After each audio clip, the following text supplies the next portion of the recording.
Bom dia, meu nome é Bruno Tavares e o que você está prestes a assistir pode mudar completamente a forma como você enxerga o poder judiciário brasileiro.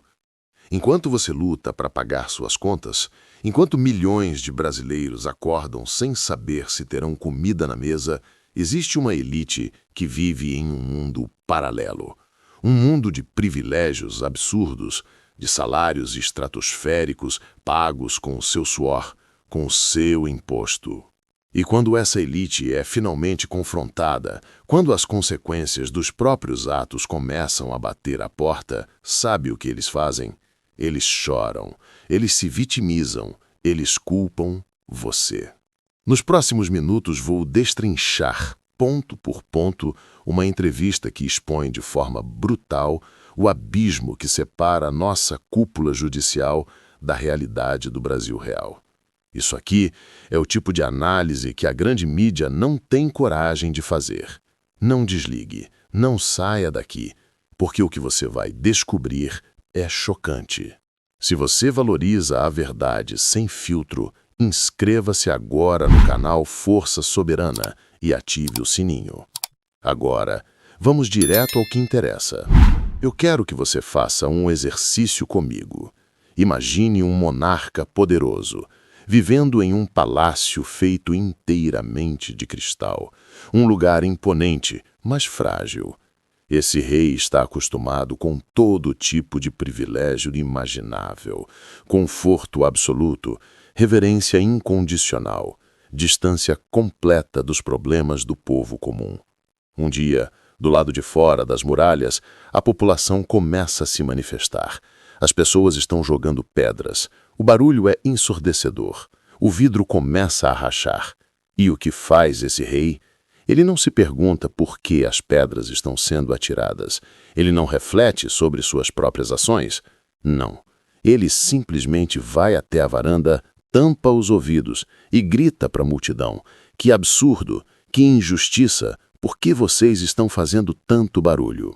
Essa, meus amigos, é a metáfora perfeita para descrever a entrevista que o ministro Luiz Roberto Barroso concedeu recentemente à CNN. Foi um espetáculo de desconexão com a realidade, um lamento patético de alguém que vive numa bolha tão isolada, tão distante do Brasil real, que ele genuinamente parece incapaz de compreender por que milhões de brasileiros estão indignados com ele e com a instituição que ele preside. Vamos mergulhar fundo nessa entrevista, porque o que aconteceu ali foi uma tentativa desesperada de controle de danos. Foi um desabafo, uma choradeira institucional do presidente do Supremo Tribunal Federal, e cada palavra, cada pausa, cada lamento expõe a completa e total desconexão da nossa elite judicial com o povo brasileiro. O que testemunhamos foi a fala de um homem que, aparentemente, está começando a sentir, talvez pela primeira vez na vida, as consequências dos próprios atos. Mas aqui está o problema central. Ele se recusa terminantemente a entender a origem dessas consequências. Precisamos contextualizar quem é esse homem que agora se vitimiza nas câmeras.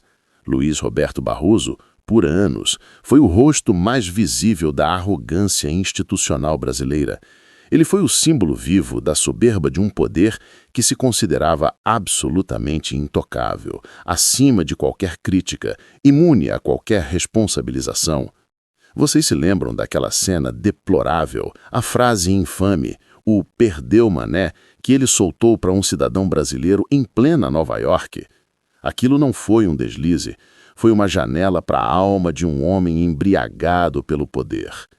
E tem mais, esse mesmo ministro, em um congresso da ONU, cercado por militantes de esquerda, bradou com orgulho: "Nós derrotamos o bolsonarismo." Nós? Quem é esse nós, ministro? Desde quando um juiz da Suprema Corte faz parte de um nós político? Ele sempre se comportou como um general vitorioso, como um conquistador que venceu uma guerra ideológica. Mas agora, percebam, agora a guerra chegou aos portões do seu castelo, e ele não está nada, mas nada satisfeito com isso. Na entrevista à CNN, o que vemos é puro vitimismo. Barroso reclama amargamente dos custos pessoais que ele e seus colegas estariam enfrentando. E prestem atenção, porque isso é absolutamente revelador. Qual seria esse terrível custo pessoal que tanto aflige o ministro? Ele mesmo dá o exemplo. Escutem bem. Ele conta que, em 2014, conseguiu ir tranquilamente à final da Copa no Maracanã com sua família, que em 2016 assistiu à abertura das Olimpíadas como um cidadão comum, e então vem o lamento. A grande tragédia pessoal é não poder mais sair na rua sem 3 seguranças. Eu quero que vocês parem tudo o que estão fazendo e reflitam sobre a profundidade absurda dessa reclamação. O maior custo pessoal que o presidente da mais alta corte do país consegue enxergar é a perda do seu privilégio de circular livremente sem ser questionado ou confrontado. Enquanto isso, neste exato momento, milhões de brasileiros não podem sair de casa com medo real de serem assaltados, sequestrados ou mortos. Milhões de famílias acordam todos os dias sem saber se vão conseguir colocar comida na mesa. Milhões de trabalhadores são esmagados por impostos abusivos para sustentar exatamente os privilégios dessa elite judicial. E qual é o grande drama do ministro Barroso? Ter que andar com seguranças, pagos, diga-se de passagem, com o dinheiro do povo. A grande dor existencial dele é não poder mais ir a um jogo de futebol em paz. Que tragédia grega, não é mesmo? Que sofrimento insuportável. Um homem que ganha mais de 40 mil reais por mês, com auxílios que chegam a quase 100 mil, está chorando porque precisa de segurança? É a definição perfeita de viver numa bolha, em um castelo de cristal, completamente isolado da realidade brasileira. Mas a coisa não para por aí. O ministro vai além na sua narrativa vitimista. Ele atribui toda essa situação ao que ele chama de muito ódio, muita raiva nas pessoas. E aqui está o pulo do gato da retórica dele. Essa raiva teria sido artificialmente gerada por algum tipo de liderança política. Perceberam a jogada? É a inversão de culpa clássica, descarada, quase ofensiva na sua obviedade. Na cabeça do ministro Barroso, o problema não são os atos do Supremo, não são as decisões que milhões consideram abusivas, autoritárias, inconstitucionais. Não, nada disso é o problema. O problema, segundo ele, é que o povo ficou com raiva. O problema é que existe uma liderança política que extraiu o pior das pessoas. É uma desonestidade intelectual que chega a ser impressionante. Ele joga a pedra, esconde a mão e, quando as pessoas reagem à pedrada, ele tem a audácia de acusá-las de serem violentas. Ele provoca, ataca, censura, prende, humilha e depois se surpreende quando o povo brasileiro reage com indignação. É como se um incendiário colocasse fogo numa casa e depois reclamasse do calor das chamas. Mas o ponto alto dessa choradeira toda, o momento em que o desespero dele fica absolutamente evidente, é quando ele aborda as sanções americanas. Prestem bastante atenção nisso. Barroso classifica a perda do seu visto americano como algo desagradável. Já a aplicação da Lei Magnitsky contra o ministro Alexandre de Moraes e sua família é descrita como uma coisa muito irrazoável e injusta. Injusta e irrazoável? Sério mesmo, ministro? Eu preciso perguntar. O senhor assistiu ao voto do seu próprio colega de corte? O ministro Luiz Fux passou quase 14 horas em plenário detalhando meticulosamente, ponto por ponto, as ilegalidades, as nulidades processuais, a completa incompetência do Supremo para julgar determinados casos. Foi um ministro da própria STF, não um bolsonarista extremista, que afirmou categoricamente que as acusações tratavam de liberdade de expressão e que não havia provas consistentes para as condenações. Foi um membro da própria corte que expôs essas irregularidades gritantes. O que os Estados Unidos fizeram foi simplesmente ecoar com as ferramentas diplomáticas e jurídicas que eles possuem a mesma constatação que já havia sido feita internamente por um ministro do STF. Eles olharam para o Brasil, viram abusos sistemáticos contra direitos fundamentais e agiram. E agora o ministro Barroso está indignado?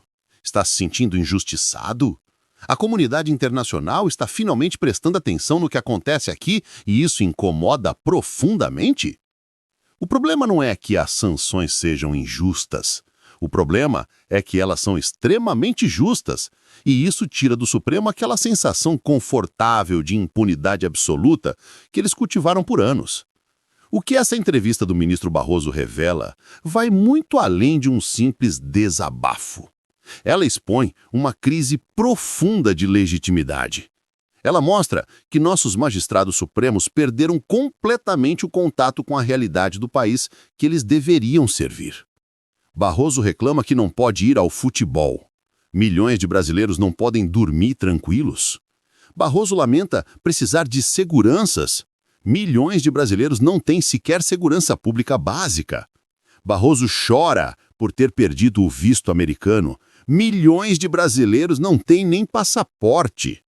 A indignação popular não nasceu do nada. Ela não foi fabricada por lideranças políticas. Ela é a resposta natural, legítima e esperada de um povo que está cansado de ser tratado como súdito por aqueles que deveriam ser servidores públicos. As pedras estão sendo atiradas, ministro Barroso, porque o senhor e seus colegas construíram um castelo de privilégios com o dinheiro e o sofrimento do povo brasileiro. E quando esse castelo de cristal começa a rachar, quando as consequências finalmente começam a bater a porta, o senhor não tem o direito de se fazer de vítima. O povo brasileiro não é o problema são vocês. E quanto mais rápido entenderem isso, melhor para todos. Se você chegou até aqui, muito obrigado pela sua atenção e pelo seu tempo. Esse é o tipo de análise que você não vai encontrar nos grandes veículos, porque eles têm medo de confrontar o poder. Mas aqui no Força Soberana, nós não temos medo da verdade. Se você concorda com essa análise, se você também está cansado do vitimismo dessa elite que vive em uma bolha, deixe seu like neste vídeo. Inscreva-se no canal Força Soberana e ative o sininho de notificações para não perder nenhuma análise. Compartilhe este vídeo com seus amigos, familiares, em seus grupos. A verdade precisa circular. E comente aqui embaixo. Você acredita que o ministro Barroso tem razão em se vitimizar? Ou ele está apenas colhendo o que plantou? Aqui é o Força Soberana, trazendo a verdade que incomoda. Até o próximo vídeo e lembre-se, a soberania pertence ao povo, não aos juízes. Um forte abraço e fique com Deus.